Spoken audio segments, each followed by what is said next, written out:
Qué bueno en verlos. Feliz año nuevo. Y esperemos que el calorcito de nuestro compañerismo nos hace más calientitos. Ya sé que es frío y todavía hay más frío por venir. Así es que en vez de rechazarlo, vamos a aceptarlo y decir: Señor, sabemos que pasamos por temporadas, pero aún con este frío podemos mostrar tu calor, tu amor y tu luz. Empecemos con una palabra de oración. Padre Celestial, pido que nos guíes, nos diriges en el estudio de tu palabra. Ayúdanos a empezar este año nuevo con recargarnos completamente en ti, Señor. Sabemos que hay desafíos. También en las noticias hemos visto noticias que nos alarman, que nos incomodan, que nos preocupan sobre el futuro. Señor, no sabemos qué temporadas nos vas a llevar en este año, pero ayúdanos, Señor, en mantener nuestro enfoque en ti, recordarnos que tú nos tomas de la mano derecha y no debemos enfrentar nuestras vidas con temor, con miedo, con ansiedad, sino recargarnos y respaldarnos en ti. Y pido esto, Señor, en el nombre del Señor Jesucristo. Amén. Bueno, hermanos, la última vez que estuve el año pasado, ¿verdad? Hace varias semanas, mi último sermón en diciembre fue sobre el canto de Zacarías, sobre la vida de su hijo Juan. Y también ese canto se trató sobre el ministerio de Cristo. Y como Juan tenía que preparar el camino, la llegada de Cristo a su pueblo. Entonces hoy vamos a estudiar cómo Juan cumplió con este canto. Cómo Juan en su vida llevó a cabo su ministerio para preparar el camino a Cristo. Así es que empecemos en Lucas 3, versículos 1 al 3. En el año 15 del reinado de Tiberio César, Poncio Pilato gobernaba la provincia de Judea. Herodes era tetrarca de Galilea, su hermano Felipe en Iturea y Traconite, y Lisanías en Abiline. El sumo sacerdocio lo ejercían Anás y Caifás. En aquel entonces la palabra de Dios llegó a Juan, hijo de Zacarías, en el desierto. Juan recorría toda la región del Jordán, el río, predicando el bautismo de arrepentimiento para el perdón de pecados. Entonces vemos que el ministerio de Juan el Bautista empieza en la época cuando Herodes Antipas gobernaba Galilea. Este Herodes fue uno de los hijos de Herodes que leemos en el tiempo del nacimiento de Cristo. No es el mismo Herodes, es su hijo. Y Juan empezó su ministerio en desierto cerca del río Jordán para bautizar personas que se arrepentían de sus pecados. Los gentiles, que eran los extranjeros, se convertían al judaísmo, tenían que participar en un rito de limpieza y se sumergían en agua, ¿verdad? Como parecía piscina, una pequeña alberca. Y ellos se sumergían por total, simbolizando que ellos se estaban limpiando de sus pecados antes de seguir el Dios único y verdadero. Entonces el término griego es baptisma, que significa inmersión. Es una palabra en griego. Entonces el bautismo significa que tenemos que estar por debajo de las aguas. Pablo después explica que este símbolo, el bautismo, significa la muerte y resurrección de Cristo y también nuestra muerte a nuestros pecados, a nuestra vida antigua, y resucitamos a una nueva vida. El bautismo no es lo que limpia nuestras almas, es nuestro arrepentimiento, reconocimiento que andamos mal, que andamos fuera de los caminos justos de Dios y necesitamos cambiar. Entonces el bautismo no es lo que salva, el bautismo no es lo que limpia, el bautismo es un testimonio en público que hemos dejado nuestra vida de antes y que nos vamos a levantar a una vida nueva. Y eso es, es lo que simboliza el bautismo. En el caso de Juan, especialmente aquí Juan el Bautista, él llamaba no solo a los gentiles a ser bautizados, él también llamaba a los judíos para ser bautizados. ¿Por qué? Porque los judíos eran los que necesitaban arrepentimiento. Ellos se habían apartado mucho de la ley. Ellos no estaban obedeciendo también la palabra de Dios. Y el pueblo reconocía que estos eran tiempos especiales. Claro, estaban conquistados por los romanos, no tenían su gobierno autónomo como lo tenían en siglos pasados. Y también notaban la influencia pagana de los países a su alrededor. En ese tiempo, esa región era bilingüe. ¿Qué dos idiomas hablaban? ¿Se acuerdan? Uno era el arameo, porque el hebreo dejó de usarse, y el segundo idioma era el griego, que era el idioma internacional, así como el inglés hoy es el idioma internacional, en esos días era el griego. Y por eso tenemos nuestra Biblia originalmente escrita en el Nuevo Testamento en griego, porque era el idioma internacional, para que se podía difundir lo máximo posible la palabra de Dios. Aún en Roma se hablaba griego. Era una ciudad bilingüe, no nomás el latín, también se hablaba el griego. Y la gente que se consideraba educada eran bilingües. Interesantes, ¿no? En años pasados, mucha gente podía hablar varios idiomas.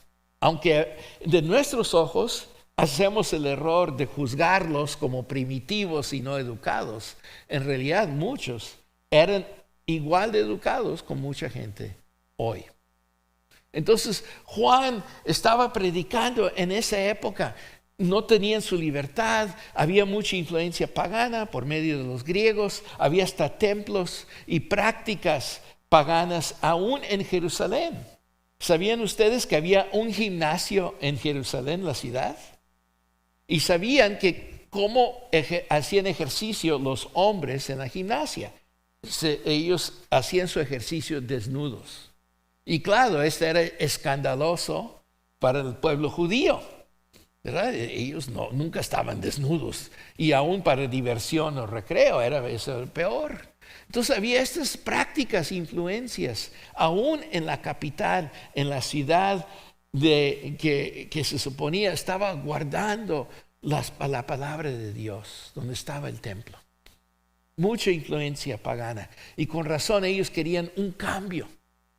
Y cuando comenzaron a oír el mensaje de Juan, se dieron cuenta, todo esto existe también porque nosotros estamos aceptando prácticas paganas. Estamos integrando lo que Dios nos prohíbe hacer en nuestras vidas. Y con razón el mensaje parecía atractivo. Hay que poner un paro a lo que estamos haciendo. Cambiar nuestras vidas. Reconocer que hemos pecado, que no estamos siguiendo la bondad de Dios en nuestras vidas. Y con razón ellos comenzaron a aceptar ese mensaje y bajaban al río Jordán para también ellos ser sumergidos en el agua. No que esa sumersión los limpiaba, pero era un testimonio público que no les daba pena, que los demás los veían salir mojados, empapados. Porque no les importaba, lo que querían que los demás reconocieran lo que ellos habían cambiado dentro de ellos. Que ya su vida no iba a ser igual. Y este mensaje pues cumple con la profecía de Isaías en Isaías 40. Leamos en los versículos 4 al 6. Así está escrito en el libro del profeta Isaías. Voz de uno que grita en el desierto. preparen el camino del Señor. Háganle sendas derechas. Todo valle será rellenado. Toda montaña y colina será allanada. Los caminos torcidos se enderecerán. Las sendas escabrosas quedarán llanas. Y todo mortal verá la salvación de Dios. Este era el trabajo de Juan, de preparar el pueblo judío, también a los gentiles que estaban escuchando. Porque como dije, había hasta griegos en Israel y estaban expuestos a la fe judía. Y era para preparar todo el pueblo para la venida del Mesías. ¿Y cuál era el propósito del Mesías? Era de proveer salvación de Dios, pero a todas las personas, no solo a judíos, pero a todos. Me recuerdo este pasaje cuando viajo por las autopistas americanas, especialmente por el estado de Pensilvania, que es un estado muy, muy montañoso. Y las autopistas nuevas, ¿qué hacen? Han mejorado los caminos antiguos, como vemos en nuestros países latinos, que siguen la curva de la sierra, ¿verdad? Que suben colinas y bajan con pendientes muy pronunciadas. Y las autopistas nuevas, ¿qué hacen? Hace parejo el camino para que podamos conducir a una alta velocidad, para que la lluvia no se acumula en la carretera, se escurre, para que podamos manejarlo sea en invierno o verano, o en lluvia o en nieve. Y vemos que los caminos están planos, que cortan por montañas, que rellenan valles, para que podamos manejar con seguridad y rápidamente. Y cada vez que paso por el estado de Pensilvania me recuerdo de esto. Así es como Juan estaba preparando el camino, haciéndolo más fácil para entender, preparando al pueblo a conocer el Mesías, no importaba la temporada en que se encontraban. Sigamos en los versículos 7 al 9. Muchos acudían a Juan para que los bautizara. Pero contesta Juan lo siguiente: camada de víboras les advirtió. ¿Quién les dijo que podían escapar del castigo que se acerca? Produzcan frutos que demuestren arrepentimiento. Y no se pongan a pensar, tenemos a Abraham por padre. Porque les digo que aún de estas piedras Dios es capaz de darle hijos a Abraham. Es más, el hacha ya está puesta a la raíz de los árboles. Y todo árbol que no produzca buen fruto será cortado y arrojado al fuego. El mensaje de Juan no era de pensamientos positivos, autorrealización. Tú puedes declarar tu futuro con tus palabras y tu ofrenda. No era un mensaje chistoso, no era un predicador humorístico. Él denunció inmediatamente quiénes eran estas personas, diciendo la verdad, eran víboras. ¿Por qué? Porque muchos también se estaban acercando a bautizarse, no porque ellos querían cambiar sus vidas. Ellos querían seguir un rito, el bautismo. Hoy esta es moda, mucha gente viene a escucharlo. Y sí, es bueno uno bañarse en público, entonces pues lo hagamos también nosotros. Y así aseguramos que compramos el perdón y la aceptación de Dios. Si todos lo hacen, pues hagámoslo también nosotros. Y Juan detecta que ellos vienen más bien por seguir la moda, las costumbres, para quedar bien con Dios, pero no para cambiar. Él sabía, y por eso Él los llamó, que el bautismo requiere arrepentimiento y cambiar de lo más interior de nosotros. No es un rito solo para seguir, para cumplir una costumbre cultural. No se compra la salvación. Y no se compra con cumplir solo un rito. En realidad esta gente lo que estaban haciendo, y bueno, a lo mejor tiene razón, hay que hacerlo. Porque hay que asegurarnos que vamos al cielo. Es como si estuvieran comprando una póliza de seguro. Va a venir un día mucho fuego, entonces sacamos la póliza para que nos cubre nuestros daños. Es para quedar bien con Dios. Pero el mensaje de Juan era completamente de lo contrario. ¿Por qué? Porque Dios requiere, no nomás en el Antiguo Testamento, pero también en el Nuevo, un cambio interno. Es un error que creamos que la ley de Dios y seguirlo era solo ritos vacíos que la gente nomás seguía, aunque era cierto, muchos lo hacían así.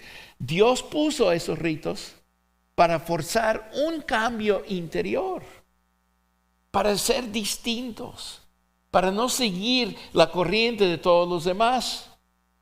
Y por eso Dios requiere todavía hasta esta fecha que tengamos un cambio interno que produce obras buenas, obras de justicia.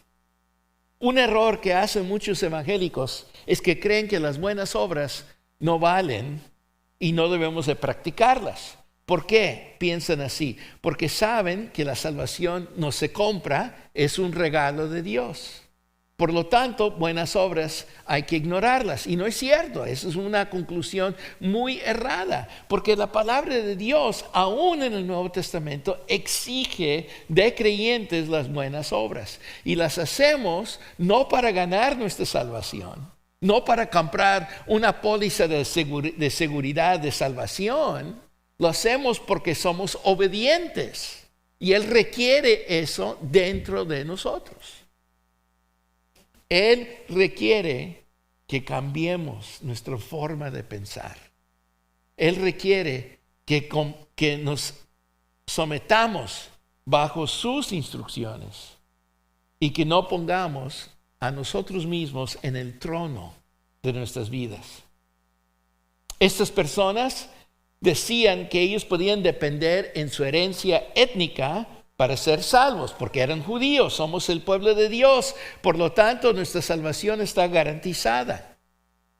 Y lo curioso es que muchos todavía toman esa misma actitud, nomás con una diferente herencia étnica personal. Bueno, soy mexicano, yo nací bajo el cristianismo y voy a ir al cielo porque yo nací en México.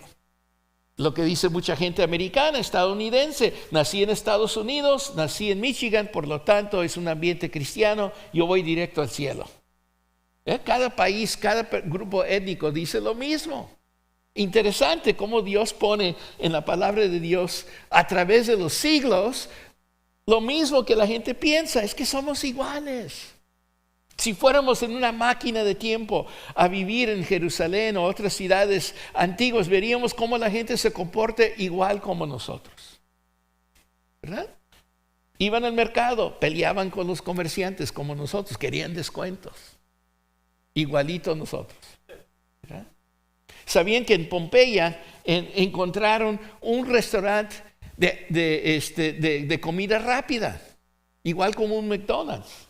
Tenían ollas de caldo, de pez, de pollo, de otros animales, listos para servir. Llegaba la gente, daban sus monedas, les daban su caldito y listo, rápido. Había pan también para ellos. Muchos lo que vemos ya se ha inventado, nomás en forma distinta. Y es que el ser humano no cambia su naturaleza. Cambiamos de ropa, cambiamos quizá de pelo, de peinado, de música quizá, pero hacemos lo mismo. Tenemos la naturaleza igual. Por eso la palabra de Dios aplica a todo ser humano sobre este planeta, en cualquier época, en cualquier siglo. Entonces muchos hacen lo mismo. Creen que su religión, que su herencia familiar, su nacionalidad garantiza su salvación. Y dice Juan aquí que es lo contrario. Y es tiempo que la gente que se dice que son creyentes en Dios deben de producir obras buenas. Dios va a juzgar a los que no dan fruto. Dios va a juzgar a los que no viven según sus propósitos y normas. Va a haber un fin en que cada ser humano tiene que dar cuentas por su vida. Y la palabra de Dios dice que todos daremos cuentas, todos seremos juzgados por Dios, aún cristianos. Claro, tenemos nuestro futuro garantizado en el cielo, pero nuestra recompensa viene por nuestras obras. Y la Biblia enseña eso. Eso no es doctrina falsa. Es algo que nos gusta olvidar porque nos quita la responsabilidad de ser obedientes. Así es que las buenas obras siguen siendo críticos. No porque nos salvan, no porque compran la salvación. Eso es un error. Pero sí es lo que Dios requiere de nosotros. Y nos va a llamar a cuentas cómo vivimos nuestras vidas. Así es que Juan estaba diciendo que es tiempo de vivir una fe auténtica, no de rito, no de costumbre, no de identificación étnica o nacional. Y hay que hacer buenas obras conforme a lo que Dios ordena en las Escrituras. Sigamos con versículos 10 y 11. Entonces, ¿qué debemos hacer? Le preguntaba la gente. El que tiene 2 camisas debe compartir con el que no tiene ninguna, les contestó Juan. Y el que tiene comida debe hacer lo mismo. Aquí Juan está enfatizando obras buenas, que es necesario. Otra vez, no lo hacemos para ganar nuestra salvación, lo hacemos porque somos obedientes por medio de nuestra salvación. Él explica que la justicia, ser lo correcto, es compartir los bienes de uno con los necesitados. Y de ejemplos críticos, la ropa, la comida. Dijo Johnny que había un caso, y esto sucede desafortunadamente mucho en nuestro país. Mucha gente muere congelada en este tiempo. Están abandonados. El creyente debe ser conmovido. ¿Por qué hay gente abandonada? Ahora, desafortunadamente, aquí en Estados Unidos, tenemos un gran problema de la falta de vivienda, especialmente para personas con discapacidades mentales. La gran mayoría de personas que no tienen vivienda, que están en las calles, tienen enfermedades mentales. Y nuestro país no le da importancia a la salud mental. Hermanos, ¿por qué creen que hay tantos balaceros en las escuelas? ¿Por qué creen que hay tanta demanda de drogas de países como México o Colombia? ¿Por qué existen los narcotraficantes? Porque hay una demanda para una medicina personal, que son las drogas ilícitas. Y esa medicina sabemos que no sana, no alivia de la ansiedad, temor, depresión que tiene la gente estadounidense. Por eso crean esta demanda y hay tanto crimen. No le damos importancia a la salud mental. Y como creyentes tenemos que tener los ojos abiertos. Porque las Escrituras nos exigen abrir nuestros ojos. Examinar no es solamente nuestra vida, pero también el bienestar social en donde estamos. Es lo que está diciendo Juan. El que tiene ropa, no tiene ropa, necesita. El que no tiene comida, necesita. ¿Qué están haciendo para cumplir esas necesidades? Esa es una pregunta que no solamente tenemos que hacernos, sino que llevar a cabo la solución. Y es que el mensaje de Dios no es algo solo para un cambio interno. Ese cambio interno tiene que expresarse afuera de nosotros, en lo físico. Así es que es obligación del creyente considerar el bienestar de los demás. Son nuestros prójimos, aún los paganos son prójimos. Es lo que enseñó Cristo, que la definición de prójimo no está limitado a solo la gente igualito a nosotros, o con nuestra herencia, o con nuestra religión. Cristo dijo eso. Ahora, no nos gusta aceptar muchas veces las enseñanzas de Cristo porque desafían nuestro pensamiento natural. Yo solo sigo mi equipo, ¿verdad? Los que siguen América no están dando a Chivas porras, ¿verdad? Igual, si tú eres argentino, tú estás a favor de tu equipo, no le das a Chile más respeto. Pero la palabra de Dios nos dice, nuestra vida no es un juego de fútbol. No tenemos el privilegio de tener un equipo favorito. Nuestro deber es de entrar a la humanidad, vivir entre ellos, no aislados como monjes o monjitas, sino vivir entre ellos mostrando que hemos sido bautizados, y como dice más al rato, con el Espíritu Santo. Que significa que un cambio interno y ser distintos. Y eso causa que nuestras obras, nuestra acción externa afecta al mundo. Por eso dice Juan aquí que además del bienestar, es que el mensaje de Dios no se trata de la sobrevivencia de los fuertes. Esta es una filosofía muy grande en Estados Unidos y en países capitalistas como aquí. Solo los fuertes sobreviven. No debemos ayudar al pobre, no debemos ayudar al débil, porque si son así, pues que ellos mueran. Así son las plantas fuertes viven en un invierno michiganense, las débiles pues se mueren. Y ahí déjalos. Igual la gente. Y desafortunadamente hay creyentes que creen lo mismo. Que el deber nuestro no es intervenir en la vida de nuestros prójimos porque están débiles. No existe para Dios el sobrevivencia de los fuertes. Al contrario, lo que Él enseña es que debemos estar atendiendo al bienestar físico y espiritual de todos.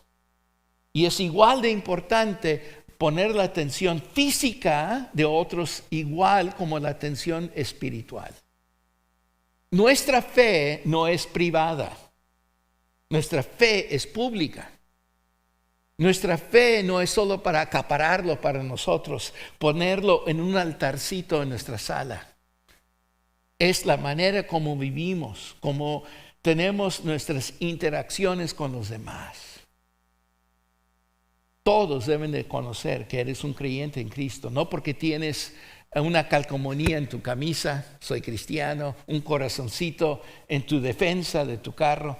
No, lo saben por cómo tú te comportas, cómo tú hablas, cómo tú te comportas en casa, como también en el trabajo, en la escuela.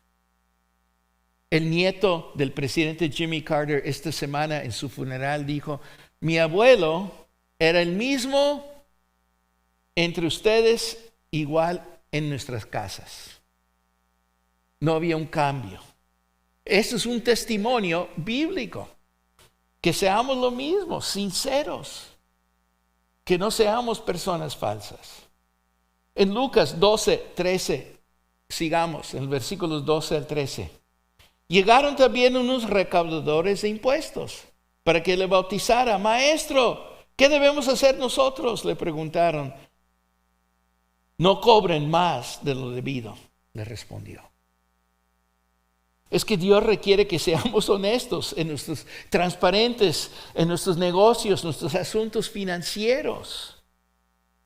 Y también incluye en nuestros empleos. Muchas veces somos tentados a robarle al jefe. No me paga suficiente.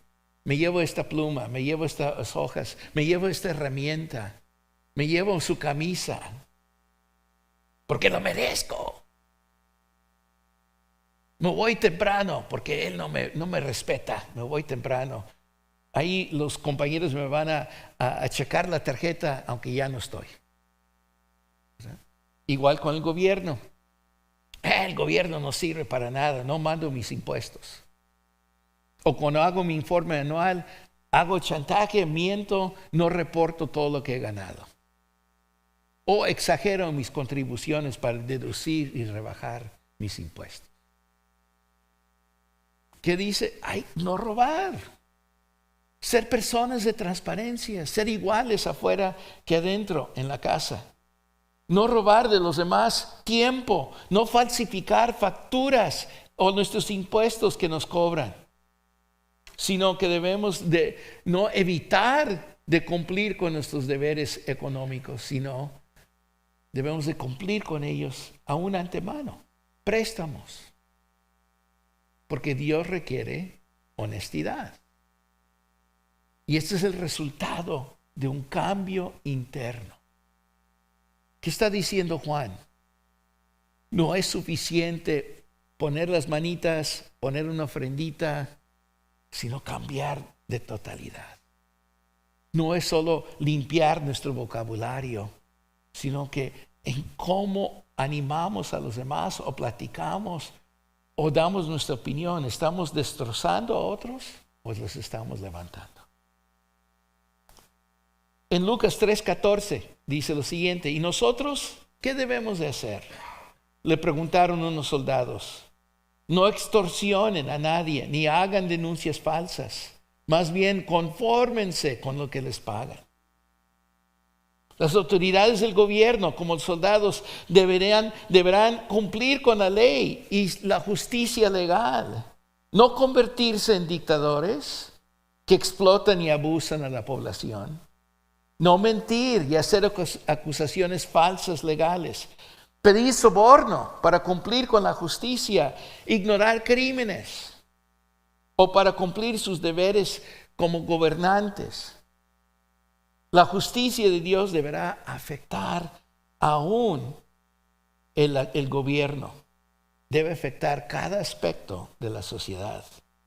Y estas no son reglas morales solo para una persona llevarlo, sino que deben aplicar en cada aspecto de nuestra sociedad. Como les dije anteriormente, no tenemos una fe privada.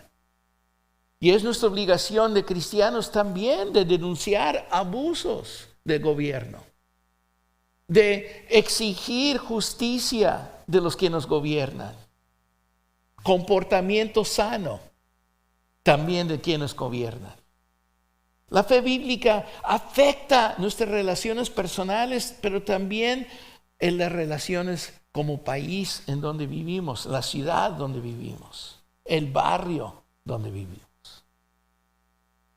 Afecta nuestro comercio, nuestro empleo, también cómo deben nuestras autoridades gubernamentales gobernarnos y cómo deben de ellos funcionar. Saben, hermanos, que los gobiernos totalitarios, sean los de la izquierda como el comunismo o de la derecha como los fascistas, desprecian evangélicos. ¿Por qué? Porque tenemos una historia de no cerrar la boca, de denunciar abusos, contradicciones de la ley. Y por eso Satanás le gusta invadir a evangélicos para que cierren la boca, para que no denuncien injusticias, para que aceptemos la imposición de la injusticia. Es lo que pasó en Alemania, es lo que pasó en Italia, es lo que pasó en España y Portugal. Se infiltró la filosofía injusta a la iglesia, sea la católica o la protestante. No hubo limitaciones. ¿Por qué? Porque saben que la Biblia nos obliga a no cerrar la boca ni los ojos a la injusticia. Qué lástima que a veces pensamos que la fe evangélica, la fe bíblica, es solo algo personal que no afecta a la sociedad. Y esto lo encontramos a través del Antiguo Testamento. Estas no son palabras de un izquierdista o un derechista. Estas son las palabras de Dios.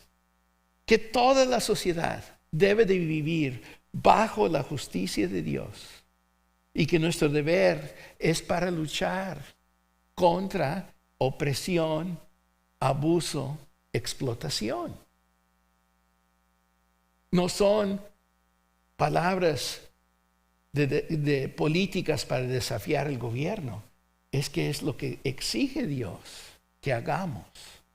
Y que tampoco apoyemos a totalitarios, a injustos, a los que insultan, a los que provocan guerra y división. No le corresponde al evangélico apoyar ese tipo de gobernante. ¿Por qué? Porque Dios lo exige. Y cuando creyentes lo hacen, hay una falla grande de entendimiento bíblico. Sigamos en versículo 15 al 17. La gente estaba a la expectativa y todos se preguntaban si acaso Juan sería el Cristo o el ungido. Y los bautizó, yo les bautizo a ustedes con agua. Le respondió Juan a todos, pero está por llegar uno más poderoso que yo, a quien ni siquiera merezco desatarle la correa de sus sandalias. Él los bautizará con el Espíritu Santo y con fuego. Tiene el aventador en la mano para limpiar su era y recoger el trigo en su granero. La paja, en cambio, la quemará con fuego que nunca se apagará. Aquí Juan aclara su mensaje. Él no era el Mesías. El Mesías está por venir. Él sería mayor que Juan. Y el bautismo que el Mesías traerá será con el Espíritu Santo.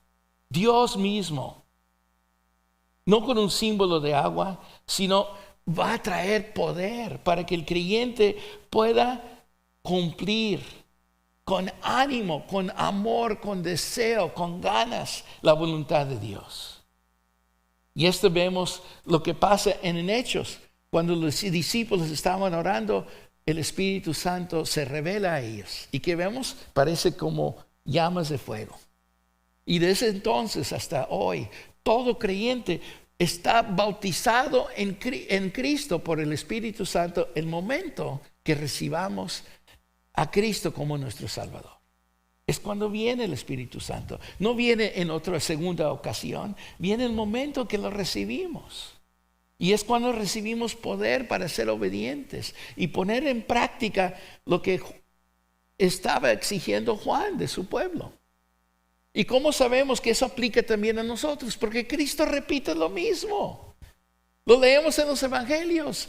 Pablo, Juan, Santiago, Judas, todos repiten lo mismo. Y es lo mismo que encontramos en el Antiguo Testamento. Estas son las buenas nuevas, que no tenemos que quedarnos igual. Y podemos ser los obreros de Dios para cambiar el mundo que desprecia la bondad, que quiere aplastar a los débiles, dejar que se mueran encongelados los demás. Y Dios nos requiere que seamos distintos. ¿Por qué? Porque Él viene a cambiar a nuestro mundo. Versículos 18 al 20. Y con muchas otras palabras exhortaba Juan a la gente y le anunciaba las buenas nuevas. Pero cuando reprendió al tetrarca Herodes por el asunto de su cuñada Herodías y por todas las otras maldades que había cometido, Herodes llegó hasta el colmo de encerrar a Juan en la cárcel. Es la consecuencia del mensaje de arrepentimiento por el perdón de pecados. El mensaje de Dios no limita a solo a la gente típica obrera, es para todos, gente educada, gente rica, gente media clase. Nadie está exento a la palabra de Dios, aún el rey.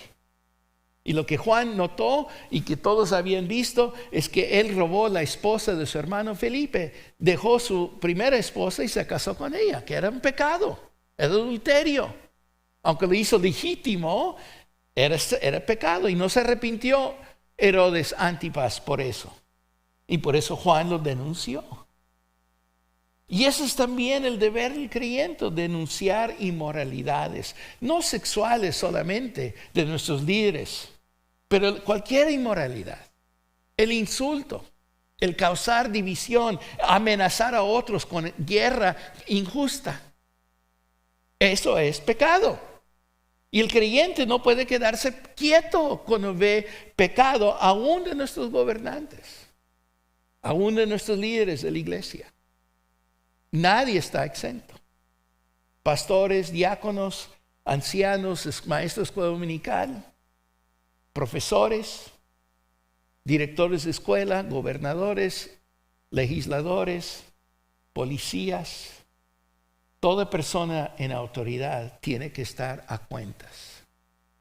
no solo a Dios, pero también al pueblo. Y el mensaje de Juan es que no podemos quedarnos con la boca cerrada cuando hay injusticia. Ni tampoco podemos apoyar a los injustos. Ni tampoco podemos promover un líder que a propósito comete todas las abominaciones que Dios muestra en su palabra. Causar división, atacar a los inocentes, codiciar otros territorios, no faltar el respeto al bienestar de otro. Hermanos, no podemos quedarnos quietos, porque Juan nos mostró el ejemplo. ¿Qué puede pasar? Persecución. Por eso en China, en Rusia, España, en Alemania, en el siglo XX perseguían evangélicos. No los querían. Y más porque nosotros decimos, obedecemos las leyes hasta cierto punto. Cuando son inmorales, no podemos seguirlas. Por eso China no permite iglesias. Por eso Rusia ya paró ahorita, en los últimos años, Putin y los demás pusieron una ley que no se puede predicar el evangelio afuera de un edificio. ¿Por qué?